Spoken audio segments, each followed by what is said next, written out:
A humble maid who had worked for years serving a powerful billionaire family was suddenly accused of stealing a rare diamond necklace. She was taken to court without a lawyer, humiliated in front of flashing cameras, and left completely alone against the influence of the rich. Everyone believed she was guilty because the voice of wealth spoke louder than her truth. She stood trembling before the judge, watching her life fall apart. But just when it seemed that nothing could save her, something unbelievable happened.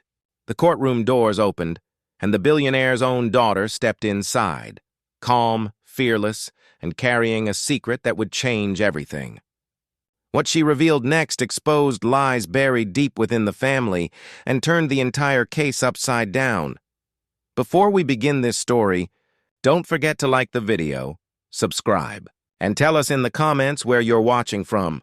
Maria Velasquez never thought silence could feel so alive. Each morning it greeted her before sunrise.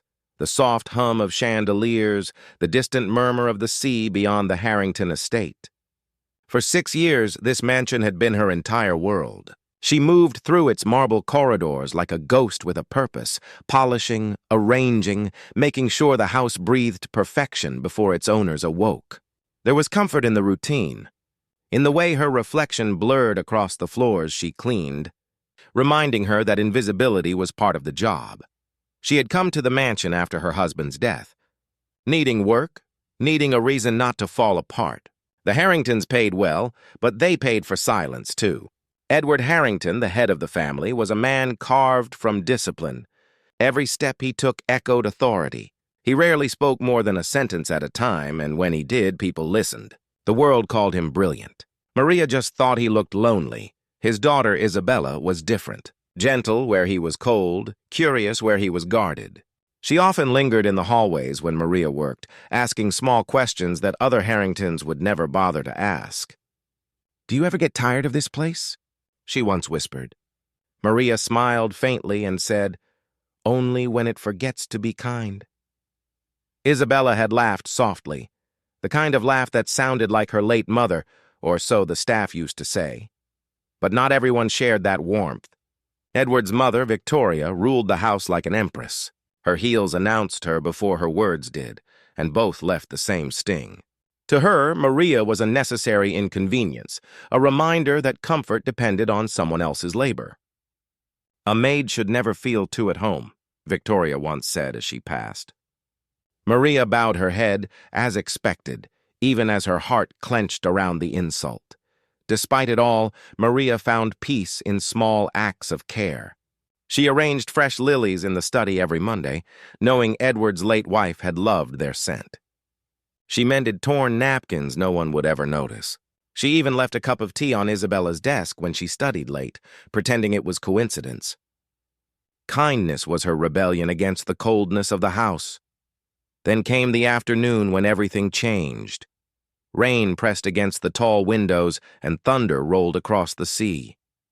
Maria was polishing the grand staircase when a sharp voice cut through the echo. "Maria, come quickly!" It was Mrs. Gray, the head housekeeper, her face pale as porcelain. In the master room, drawers were open, jewelry boxes scattered like debris from a storm. Victoria stood at the center, trembling with fury. "The necklace!" she hissed. "Edward's wife's necklace. It's gone." Maria's heart dropped. She knew exactly which piece Victoria meant. The diamond necklace that rested in a glass case, a relic of love, and the only thing Edward had never locked away. "Search everywhere," Edward ordered when he arrived. His tone was flat, but the room felt suddenly smaller. Maria searched alongside the others, opening drawers, checking corners, praying it would appear. But minutes became hours, and suspicion thickened in the air. When Victoria's gaze fell on her, Maria felt it before she saw it. "You were in this room this morning, were you not?" "Yes, ma'am," Maria replied carefully. "To clean? And you were alone?" "I was," she said, her voice barely audible. The silence that followed was heavier than the storm outside. Edward's eyes flicked toward her, brief, unreadable. "Maria," he said, "you've been with us for years." "I trust you understand the gravity of this." "I do, sir," she whispered. "And I would never—" But her defense drowned in Victoria's next words. "We'll see what the police say about that." That night, the house felt colder than ever. The staff avoided her gaze, whispering behind closed doors. Even Isabella seemed distant, torn between doubt and fear. Maria spent hours scrubbing spotless surfaces, as if cleaning could erase suspicion itself. When she finally returned to her small room at the edge of the property, the storm had stopped. Only the ticking of the clock filled the darkness. She sat on the bed, clasping her hands together. All she wanted was to protect the life she'd built, the fragile respect she'd earned. But deep down, a dread she couldn't name was growing. She thought about Edward's expression, the controlled calm of a man who refused to see emotion as truth. If he believed she was guilty, there would be no second chances. Somewhere in the mansion, Victoria slept soundly, satisfied that order had been restored. Isabella, however, lay awake in her room, staring at the ceiling, her thoughts heavy with unease. By morning, the whispers had hardened into certainty. Servants exchanged knowing glances as Maria walked past. The police had been called. A quiet dread filled every hallway, as if the house itself knew what was coming. Maria stood in front of the mirror before returning to work, straightened her uniform and whispered to her reflection, "The truth will protect me." But even as she said it, her voice trembled. What she didn't know was that truth, in the Harrington mansion, had never belonged to the poor, and before the day was over, her 6 years of loyalty would vanish like dust under a storm. The sirens arrived before sunrise. Blue and red lights spilled across the mansion's white stone walls like bruises spreading through glass. Maria stood at the top of the staircase, clutching the edge of her apron, her heartbeat loud in her ears. The police moved quickly, boots heavy against the marble floors she'd polished only hours before. Every reflection now showed strangers with gloves and flashlights, digging through the life she had once kept spotless. Edward Harrington stood at the center of the chaos, arms crossed, face unreadable. His silence was louder than the sirens. Victoria hovered beside him, feeding the fire with every sharp word. She was the last one seen near the case. "I told you we shouldn't have trusted her," she snapped, her voice slicing through the air. Maria tried to speak, but her throat refused. "Sir, please, I didn't—" "Let them do their work," Edward interrupted, not meeting her eyes. The lead officer approached with a clipboard. "We'll need to question all staff, starting with her." He pointed directly at Maria. The air thickened. One by one, servants turned away, afraid to meet her gaze. Maria followed the officer into the study, her hands trembling. The smell of cigar smoke and lemon polish filled the room. They asked the same questions again and again. What time did she clean? Who else entered the room? Did she notice anything missing before today? Her answers barely seemed to matter. They looked at her like she was already guilty. Then one of the detectives returned from the servant quarters holding a small piece of fabric sealed in a plastic bag. "Found this in her cleaning basket," he said. It was a fragment of velvet, deep crimson, torn at the edges, the same material that lined the missing necklace's case. Maria's legs nearly gave out. "That's not mine," she whispered. "I don't even know how it got there." Victoria's lips curved into a thin, satisfied smile. "Convenient, isn't it?" The officers exchanged glances. Edward's jaw tightened. His gaze fell on Maria, steady, cold, and final. "Maria," he said quietly, "if you know something, speak now." "I swear to you I didn't take anything," she said, her voice breaking. "You've known me for years, sir," but there was no flicker of trust in his eyes. Just the weary disappointment of a man who valued order more than people. He turned to the officers. "Do what you must." The sound of metal cuffs locking around her wrists echoed through the hall. The other maids gasped. Someone crossed themselves. As they led her out, Maria's gaze found Isabella standing at the end of the corridor, pale, frozen in disbelief. "Miss Isabella," Maria pleaded, "you know me. Please tell them." But Isabella said nothing. Her lips parted, but no words came. Outside, the rain had stopped, replaced by a crowd of reporters already swarming the gates. Cameras flashed like lightning. "Is it true she stole the necklace?" one shouted. "How much was it worth?" another asked. Maria lowered her head, the cuffs cold against her skin. By the time she reached the police car, her white apron was soaked with mud. She looked back once at the mansion, the only home she had known for years, and saw the curtains close as if the house itself wanted her erased. The interrogation at the station lasted hours. They pressed her with questions, twisted her words, suggested motives she couldn't even imagine. When she couldn't answer, they filled in the blanks for her. Eventually, they let her go on bail, but the damage was done. The story had already escaped into the world.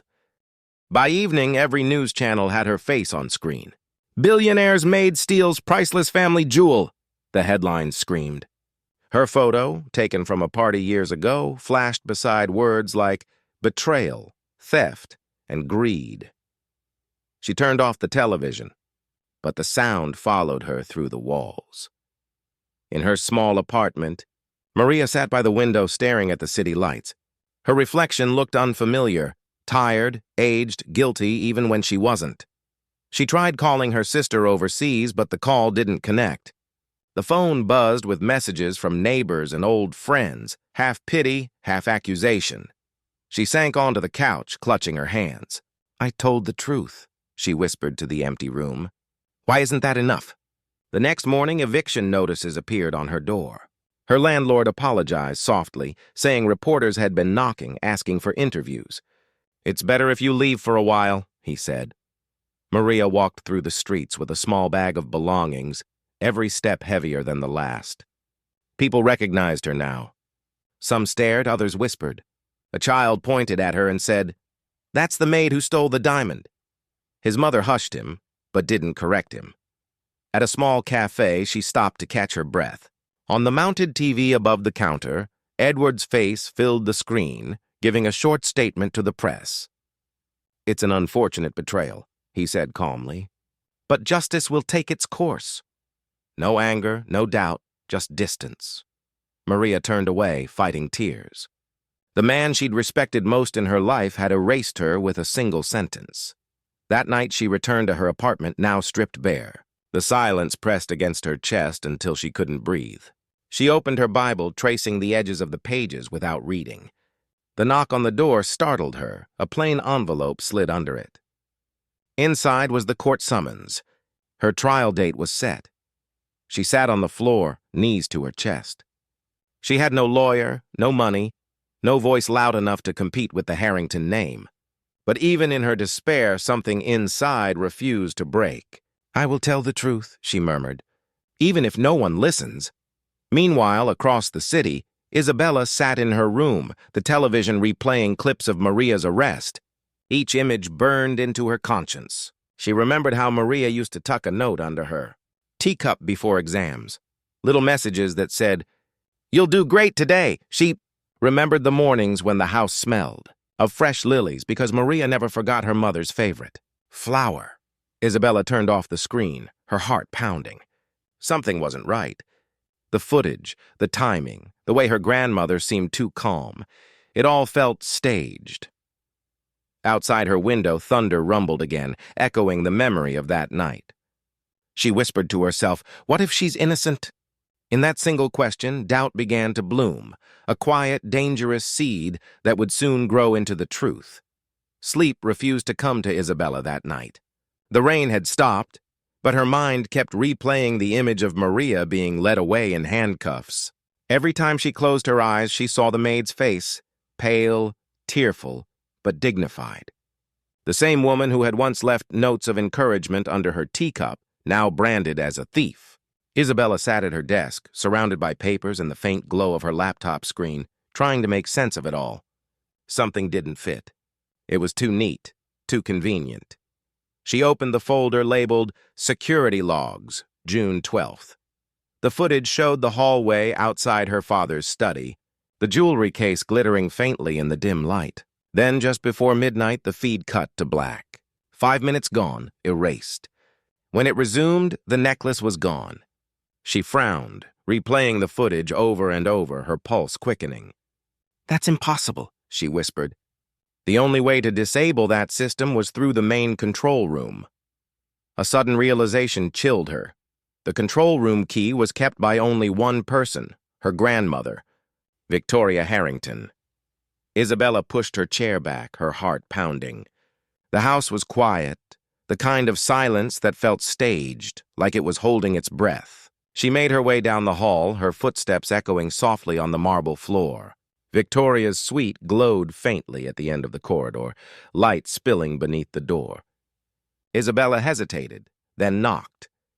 "Come in," her grandmother's voice called, firm and unbothered. Victoria sat at her vanity, brushing her silver hair, a diamond brooch catching the lamplight. Her reflection met Isabella's in the mirror. "You're up late. I need to ask you something," Isabella said. Her voice sounded steadier than she felt.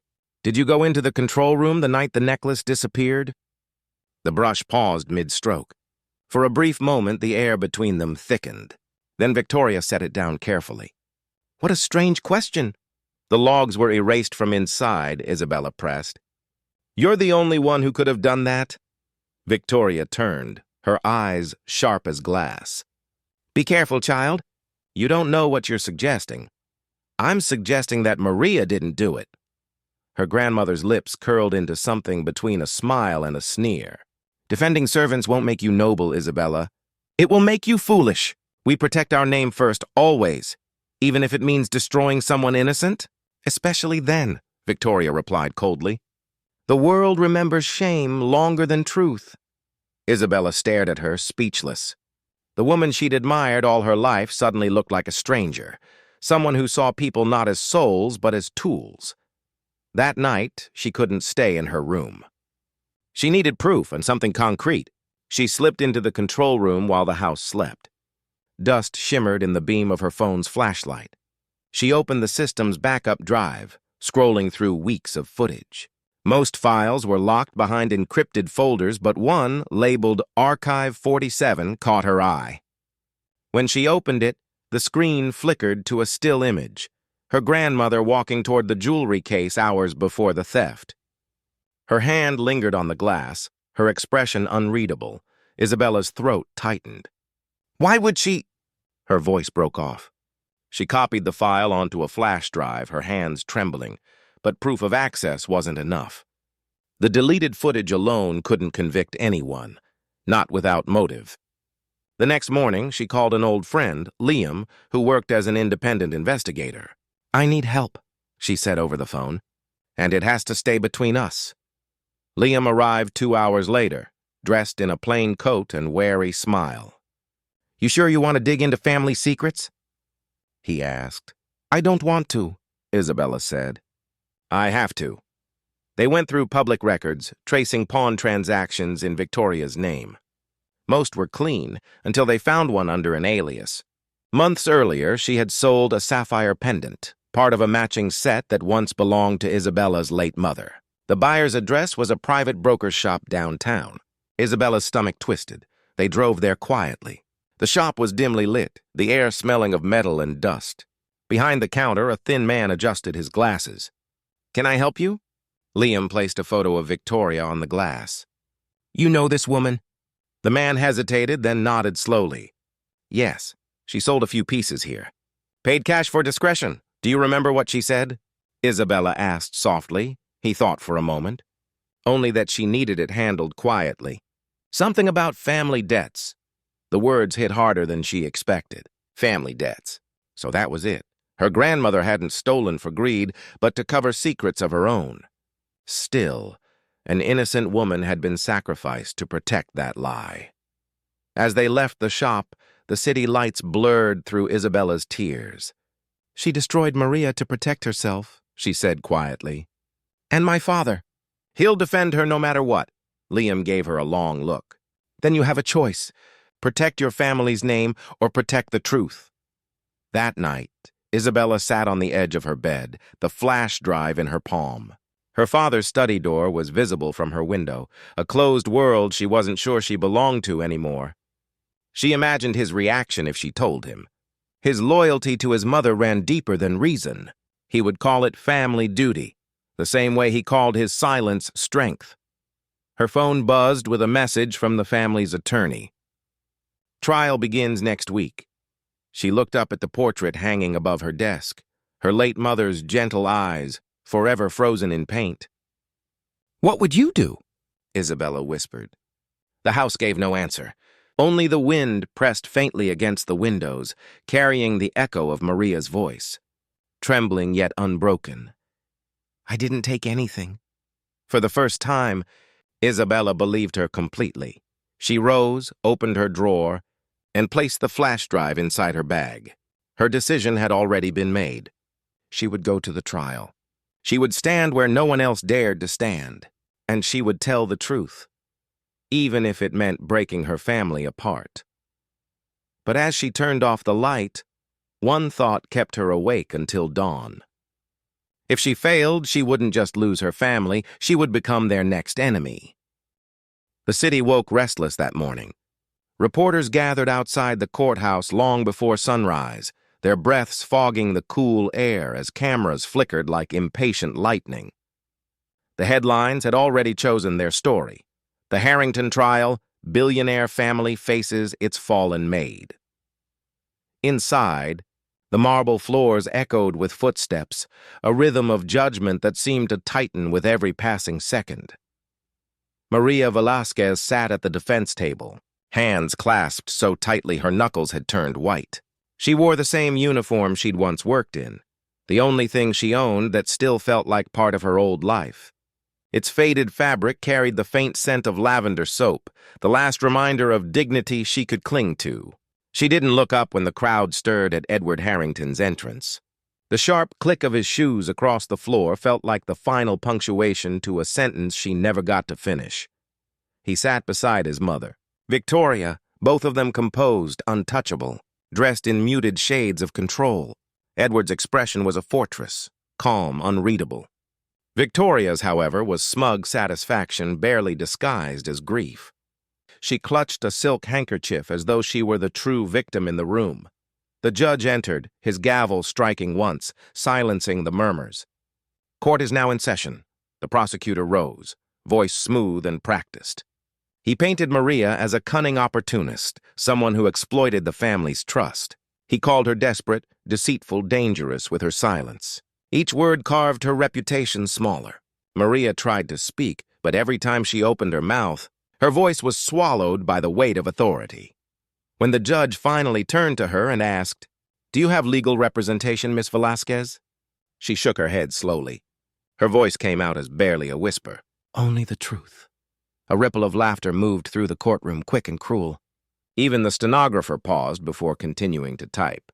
Maria lowered her gaze, ashamed but unbroken. The prosecutor smirked. "Then let the truth speak for itself." He gestured toward the evidence, the torn velvet fabric, the photos of the missing necklace, the testimonies of staff too afraid to contradict their employers. All point to one conclusion. When Maria was asked to explain the evidence, she took a breath that trembled at the edges. "I didn't take it. I never even touched that necklace. I cleaned the room like I always do. That's all. And yet somehow," the prosecutor interrupted, "your cleaning supplies held part of the necklace's case. An extraordinary coincidence, wouldn't you agree?" Maria didn't answer. The truth was she couldn't. There were no words left strong enough to cut through the lie. From the front row, Victoria leaned slightly toward her son. "This is what happens when you let pity cloud judgment," she murmured. Edward's jaw tightened, but he said nothing. The trial continued for hours. Each testimony, each photograph, each headline flashing across phones in the gallery, every piece of it drew the walls closer around Maria. Her eyes drifted to the courtroom doors, half hoping someone, anyone, would walk in for her. But the doors stayed closed. When the prosecutor finished his closing statement, he looked toward Edward. "Even the victim's own employer, a man of unquestionable integrity, does not dispute her guilt." Edward's silence filled the room like agreement. The judge folded his hands. "Miss Velasquez, this court has reviewed every available record. Do you have anything else to say before we deliver judgment?" Maria stood. Her voice cracked, soft but clear. "All I have is my name. You can take everything else, but you won't take that from me." The room held its breath. For a fleeting moment there was silence, then the sound of the judge's pen scratching paper, and that's when the doors burst open. Every head turned. The heavy wooden panels slammed against the walls, and sunlight spilled into the room like a revelation. Isabella Harrington stood in the doorway, her hair swept back, her face pale but steady. In her hands, a thick folder bound with trembling resolve. "Your Honor," she said, her voice cutting through the stillness, "I have evidence that changes everything." Gasps erupted. Cameras clicked like gunfire. Edward rose to his feet, eyes wide. "Isabella, what are you doing?" But she didn't answer him. She walked straight toward the judge's bench, her heels striking the floor in sharp, defiant rhythm. "The security footage presented was incomplete," she said. "I recovered the missing segment, and I can prove who entered the jewelry room that night." Victoria's face drained of color. "Stop this nonsense right now," she hissed, but Isabella didn't look her way. The judge signaled for silence. "Proceed, Miss Harrington." Isabella connected a small drive to the court's screen. The video flickered to life. The courtroom leaned forward as grainy footage played, a shadow moving through the hall, unmistakably female, stopping before the jewelry case. The figure turned toward the camera, and the light revealed Victoria's face. Calm, deliberate, holding the necklace case in her hand.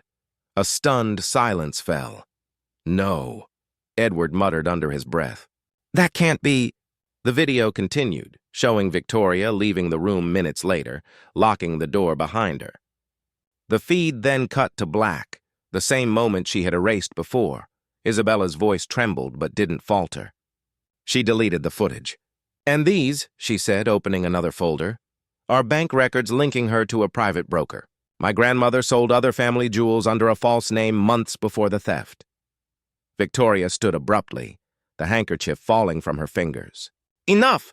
I did what I had to. This family's reputation was worth destroying someone's life?" Isabella's voice broke through hers, louder now. "A woman who did nothing but serve us?" The courtroom erupted in chaos. Reporters shouted questions. The judge's gavel pounded for order. Edward stood frozen, his face pale, eyes locked on his daughter. For the first time in years, his voice cracked. "Mother, tell me this isn't true." Victoria's lips trembled, but no sound came. Then, as if the weight of her own lies crushed her from within, she stumbled backward.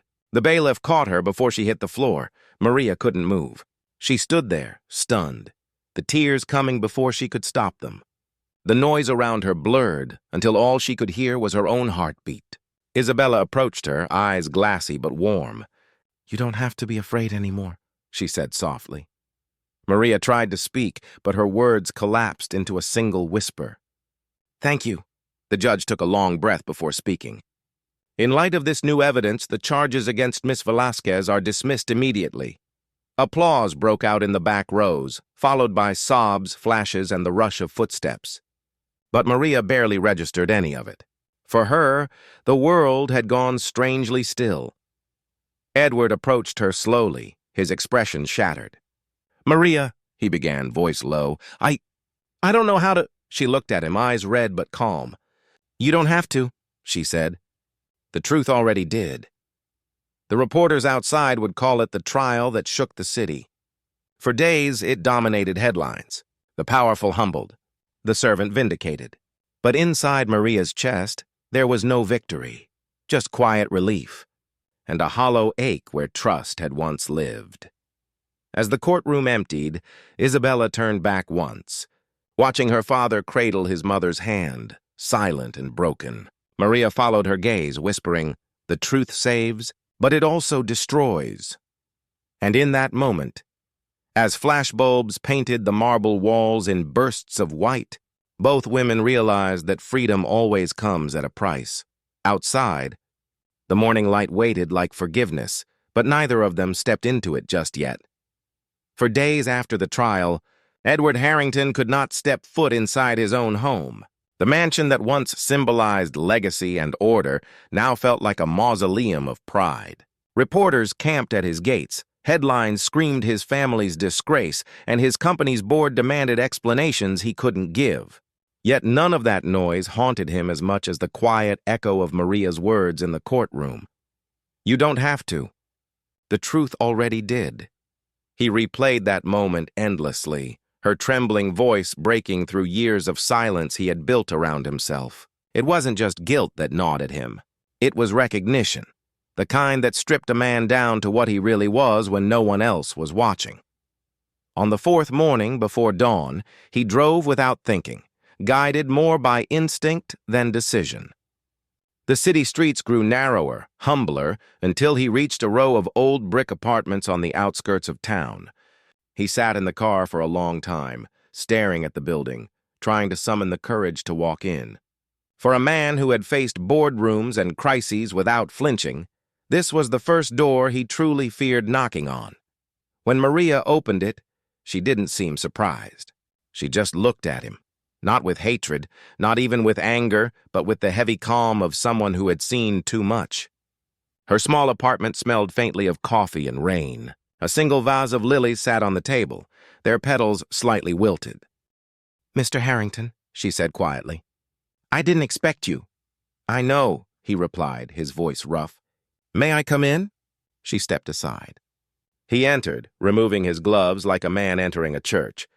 The space was modest. Books on a shelf, family photos, a worn couch. Yet it felt more honest than any room in his mansion ever had. He stood there for a moment before speaking. "I don't deserve your time, but I need to say this to you, face to face." Maria nodded, arms crossed loosely. She didn't invite him to sit. "I let my arrogance decide who you were," he said. "I believed my name, my status, my mother's word, and over your truth. I thought power made me a good judge of character, but it only made me blind." For a moment, she didn't answer. The clock ticked softly between them. Then she said, "You didn't destroy me, Mr. Harrington. You destroyed what you thought was beneath you." Her voice was soft, but each word landed with precision. Edward lowered his gaze. "You're right," he said, "and I'm sorry." Maria's eyes glistened, though she quickly blinked the tears away. "Sorry doesn't erase what I lived through," she said. "But it's a start." He nodded slowly. "I know I can't change what happened, but I can decide what happens next." She watched him carefully. "And what does that mean?" He hesitated before answering. "It means I want to rebuild what I destroyed, not my reputation, but something real. Something that matters." He reached into his coat and placed a folded document on her table. "It's a proposal. I've started a legal foundation to defend workers who are accused without cause. I want you to lead it." Maria stared at the papers, then at him. "You think money fixes this?" "No," he said, his voice breaking slightly. "I think purpose might." The air between them was thick with old pain. Maria walked to the window, watching the drizzle trace paths down the glass. "Why me?" she asked softly. "Because you know what injustice feels like," he said, "and because I don't trust anyone else to protect others from what I allowed to happen to you." For the first time, she turned to face him fully. "You're asking me to help you cleanse your guilt." Edward didn't flinch. "Maybe. But I'm also asking you to make sure no one else suffers because of people like me." She studied him for a long time, then sighed. "Do you know what forgiveness costs?" He shook his head. "It's not about forgetting. It's about deciding that someone's mistake won't own the rest of your life." He swallowed hard. "Then please, let me earn it." The silence that followed was heavy but not cruel. For the first time since that morning in the courtroom, Maria saw something new in his eyes. Not pride, not power, but humility. The kind that doesn't ask for sympathy, only the chance to begin again. She finally spoke, her voice softer now. "If I take this, it's not for you. It's for those who don't get a chance to be heard." "That's exactly why you should," Edward said. A small smile flickered at the corner of her lips, weary but genuine. She reached for the papers, scanning them briefly. "Then I'll consider it," she said. "But not because you asked, because it needs to exist." He exhaled, the tension in his shoulders easing for the first time in years. "That's all I hoped for." They stood there for a while, neither speaking, the sound of rain filling the room like forgiveness taking form. When Edward finally turned to leave, Maria said quietly, "Mr. Harrington." He stopped at the door.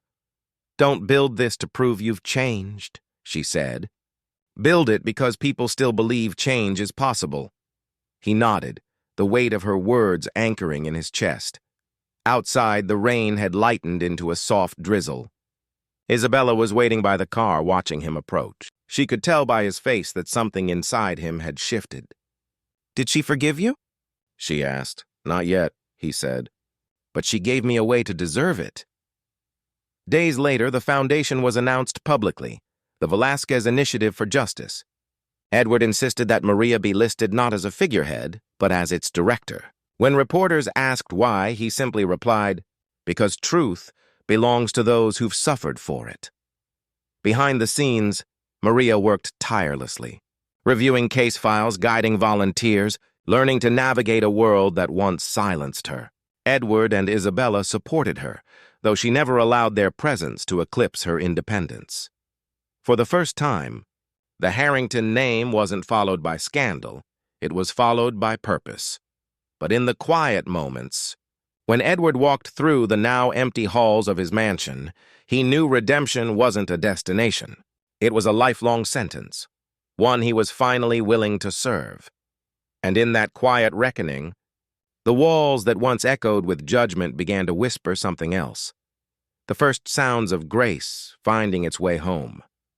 The hall shimmered with morning light, glass walls reflecting the city skyline like a promise finally kept. Months had passed since the trial that changed everything. Now, for the first time, people had gathered at the same name that once represented power and silence, the Harrington Foundation. But this time, they weren't here to accuse. They were here to witness something new being born from the wreckage. Maria stood behind the podium, her hands resting lightly on the edge. She wore no jewels, no extravagant dress, only a simple white blouse and quiet confidence. The hum of reporters filled the air, cameras poised, microphones tilted toward her.